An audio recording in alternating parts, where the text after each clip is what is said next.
This is our Sijnn Touriga Nacional 2011. We're at our river house on the banks of the Breda River.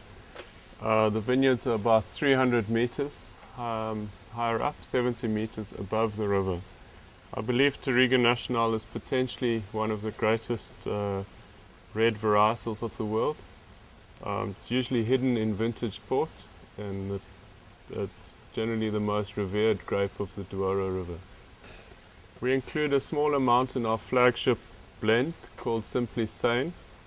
It adds a wonderful concentrated element, but in the fantastic 2011 vintage we decided to bottle a little bit separately, essentially to showcase this fantastic grape. In 2009 we also bottled a small quantity for the prestigious Cape Winemakers Guild auction, which did particularly well. We got 92 points in the Wine Spectator and the Stephen Tanzer review. Our Touriga Nacional is made up of 3 parcels. The main section, about 1.2 hectares, is decomposed schist soil, similar to that of the Douro, but a little finer textured. And then we have another section which is in 2 halves. The one is essentially rolled stones. It gives you a lighter character wine, a bit more aromatic.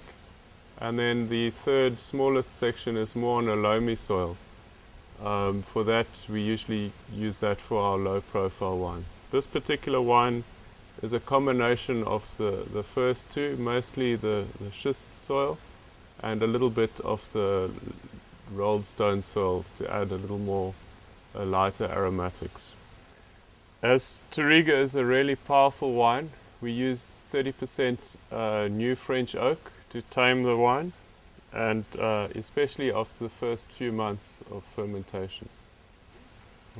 Although very tannic, the tannins are really juicy and supple, and the wine has great mid-palate weight with a long finish. The flavors do remind one of the best of vintage port, with delicious preserved fruit, inky blackcurrant, slate, violet and spices. It's obviously going to develop beautifully, but is already drinking really nicely. But I'd recommend this wine with a delicious big piece of fillet, pan-fried and flambéed with Cape brandy.